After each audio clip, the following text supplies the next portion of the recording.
क्या आपने कभी ये ऑब्जर्व किया कि हमारे जितने भी देवी देवता और भगवान हैं उन सबके पास अपने अपना एक वाहन है जो प्रतीक है, सिंबल है, किसी न किसी चीज को दिखाने का, किसी न किसी मीनिंग को बताने का। भगवान शिव के पास नंदी है जो दिखाते हैं कि भाई नंदी बहुत भोले हैं, और शेर वाली माँ के पास शेर है जो दिखाता है शक्ति, पावर, जो किसी को भी हरा सकती है। ऐसे ही जो हमारे सबसे प्यारे, सबसे भोले और सबसे प्रिय भगवान आते हैं, वो आते हैं लॉर्ड गणेश यानी कि भगवान गणेश, जिनका वाहन है छोटा सा चूहा। क्या ऐसा कभी विचार नहीं आया, क्या ऐसा कभी मन में नहीं आया कि उन्होंने अपना वाहन चूहा ही क्यों रखा? कोई बड़ा वाहन रख सकते थे, यानी कोई बड़ा एक सिंबोलिज्म रख सकते थे जो शक्ति को, पावर को या किसी भी चीज को दिखाता। लेकिन उन्होंने चुना एक चूहे को, जिसका कारण क्या है? जिसका कारण ये है कि भगवान गणेश ऐसे भगवान हैं जिनकी ईगो है ही नहीं, यानी उनकी ईगो इतनी रिफाइन है, इतनी प्योर है, प्रेम से इतने भरे हुए हैं कि एक छोटा सा चूहा भी उनके विशाल काय शरीर को उठा सकता है। यानी ये सिंबल है अहंकार रहित होने का, या अहंकार को मिनिमम लेवल पे पहुंचाने का, कि आपके अंदर अहंकार इतना भी नहीं होना चाहिए कि सामने वाला आपके बातों का और आपकी प्रेजेंस का बोझ भी ना उठा पाए। अहंकार इतना रिफाइन होना चाहिए, इतना स्वच्छ होना चाहिए कि एक छोटे से छोटा व्यक्ति जो हमसे मिल रहा है, चाहे वो कितने ही छोटे लेवल का हो, काम से भी या किसी भी तरीके से भी, उसको ये लगे कि सामने वाले बंदे में एक नंबर का भी अहंकार नहीं है, तो मैं इससे आसानी से मेल जोल रख सकता हूँ, बातचीत कर सकता हूँ। शायद यही सिंबल भगवान गणेश हमें दिखाना चाहते हैं कि अहंकार किस तरीके से एक बड़े व्यक्ति को महान बना देता है। ऐसी अहंकार की अगर हम बात करें आगे, तो आज मुझे कहानी याद आती है जो ओशो की मैंने किसी किताब में पढ़ी थी, कि एक बहुत बड़ा मंदिर था और उसमें जो पुजारी थे वो रिटायर हो चुके थे, उनको एक नए पुजारी की जरूरत थी। तो उन्होंने कहा कि भाई जो भी इस बलशाली, जो भी हमारे देश में बलशाली व्यक्ति होगा, सबसे बल रखता होगा, वो इस मंदिर का पुजारी बनेगा। पहाड़ी पे वो मंदिर था, बहुत ऊंचाई पे था, इतना ऊंचाई पे था कि कई दिन, कई महीने भी उस तक पहुंचने में लग सकते थे अगर पैदल यात्रा की जाए। तो उन्होंने कहा पैदल आना है, सबसे बलशाली व्यक्ति को आना है और उस मंदिर का वो पुजारी बनेगा। और वो पुजारी बनना उस पूरे देश के लिए प्रतिष्ठा की बात थी, सम्मान की बात थी। तो जितने भी बॉडी बिल्डर टाइप के बंदे थे वो सब कहने लगे हम इस मंदिर के पुजारी बनेंगे और देश को, है ना, गौरवान्वित करेंगे, खुद को भी, है ना, आगे गौरव से आगे लेके जाएंगे। तो सब ने सोचा कि अपने बल को कैसे दिखाया जा सकता है। तो सभी बलशाली व्यक्तियों में से एक व्यक्ति ने एक चट्टान अपने सर पे उठाई और चट्टान सर पे उठा के वो चल दिया मंदिर की तरफ। उसको देखा देख कि भाई ये तो इतना बल रखता है कि इतनी बड़ी चट्टान इसने अपने सर पे उठा ली, तो हम भी अपनी चट्टान लेंगे और सर पे रख के, कंधे पे रख के चल पड़ेंगे।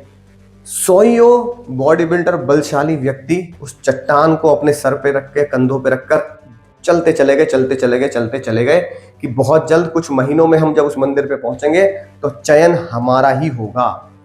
जब वो चलते चले गए तो खाने पीने के लिए साथ में कुछ था नहीं, पानी की कोई व्यवस्था नहीं थी, मेडिकल कोई सुविधा नहीं थी, रास्ते में पथरीला रास्ता था, मंदिर कई महीनों की चढ़ाई थी। तो कुछ लोग हार मान गए और चट्टान फेंक दी। जिनके सर से, कंधों से चट्टान गिर गई, वो चट्टान पीछे वालों को दबा गई। कुछ बेचारे खाई में गिर गए और कुछ चोटिल होकर वहीं बैठ गए। लेकिन कुछ लोग फिर भी हिम्मत रखते थे, कुछ देर आराम करते थे, फिर चट्टान सर पे रखते थे और फिर चल देते मंदिर की तरफ। कई महीनों की कठिन परिश्रम करने के बाद, कठिन यात्रा करने के बाद वो आखिरकार मंदिर की तरफ जब पहुंचने ही वाले थे तो उन्होंने देखा बस कुछ ही समय जा रहा है, जैसे तीर्थ यात्रा करते हैं ना, बस, है ना, हिम्मत करो, जय माता दी करते जाओ, बस पहुंचने ही वाले हैं भवन तक, तो बस हिम्मत करके हम जाएंगे।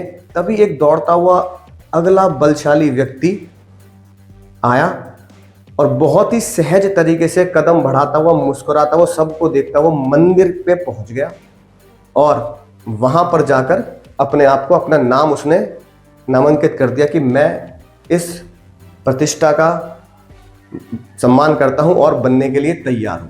बाकी सारे व्यक्ति जो बहुत बड़े बड़े पत्थर लेके आ रहे थे, उनमें से कुछ व्यक्ति जब वहां पहुंचे और खुशी से झूम रहे थे कि देखो मैं पहले पहुंचा, मैं बाद में पहुंचा, मुझ में से कोई चुना जाना चाहिए, तो फिर वहां जाकर उन्होंने देखा कि वो व्यक्ति जो दौड़ता हुआ जा रहा था, आराम से पैदल मुस्कुराता हुआ जा रहा था, उसे वहां पर बना दिया गया है मंदिर का सबसे बड़ा महंत और पुजारी, और बहुत ही जोरों से उसका स्वागत किया जा रहा है और उसको सम्मानित किया जा रहा है। तो लोगों ने कहा कि ये गलत बात है, ये बलशाली कैसे प्रूफ हो गया। तो मंदिर के जो पुराने पुजारी, महान पुजारी थे, उन्होंने बोला कि अगला व्यक्ति जो बनाना था, मैंने कहा था वो बलशाली होना चाहिए। ये बताओ किसने कहा था तुम्हें पत्थर उठाने के लिए, और किसने तुम्हें सलाह दी थी पत्थरों को, बड़े से बड़े चट्टानों को सर पे रखकर ऊपर लाने के लिए। ये प्रतीक है तुम्हारे अहंकार का, कि अपने बल को प्रूफ करना है, अपनी शक्ति को प्रूफ करना है, तो दूसरों से ज्यादा कुछ करना पड़ेगा, दूसरों को नीचा दिखाना पड़ेगा। तो जो अहंकार रहित व्यक्ति था, उसने किसी को नीचा नहीं दिखाया, खुद को नीचा रखा कि भाई मेरे ऊपर इतना बल नहीं है, या मेरे अंदर इतनी शक्ति नहीं है कि इतनी बड़ी बड़ी चट्टानें उठाकर मैं मंदिर तक पहुंच सकूं। मैं सिर्फ भक्ति और प्रेम भाव से गया कि साहब आपका मंदिर है, भगवान आपका मंदिर है, अगर मेरे अंदर वो क्षमता है, मेरे अंदर वो काबिलियत है, तो मैं इसको, मंदिर को आगे पूजा करता रहूंगा और आपके लिए प्रेम और भक्ति समर्पित करता रहूंगा। तो आखिरी सवाल यही था कुछ पुराने पुजारी का, किसने कहा पत्थर उठाने के लिए और किसने सलाह दी पत्थर लेकर ऊपर चलने के लिए।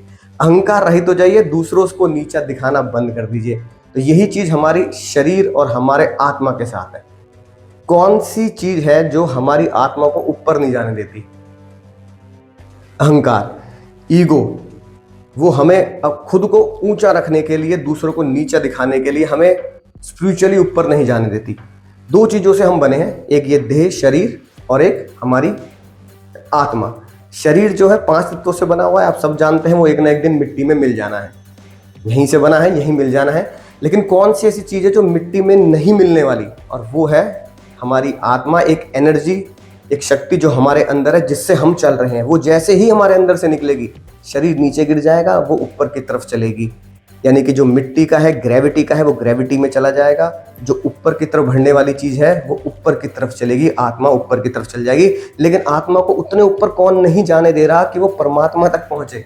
वो है हमारा अहंकार। कि हमें लगता है कि हम बहुत कुछ कर चुके हैं या बहुत कुछ करने वाले हैं, मुझसे अच्छी भक्ति, मुझसे अच्छा प्रेम, मुझसे अच्छी तीर्थ यात्रा कोई कर नहीं सकता। हम रील्स में लगे हैं, हम दिखाने में लगे हैं, हम बड़े बड़े तीर्थ स्थानों पे जा रहे हैं, तो हम भक्ति की जगह एक एंजॉयमेंट को लेके जा रहे हैं। तो अहंकार रहित होने के लिए शायद ये कहानी मुझे बहुत अच्छी लगी, इसलिए मैंने आप लोगों के साथ शेयर करी। आपकी क्या राय है इस कहानी को लेकर, इस अहंकार को लेकर? और जो गणेश भगवान की इतनी प्यारी बात हमें समझ में आई कि क्या इतनी ईगो हमारी रिफाइन हो पाएगी, इतना रिफाइन हो पाएगा कि एक छोटा सा चूहा भी हमें प्रेम पूर्वक अपने साथ रख सके। तो मिलूंगा ऐसे ही अगली एक दिलचस्प कहानी के साथ, एक दिलचस्प आपके एक कॉन्सेप्ट के साथ। तब तक नमस्कार।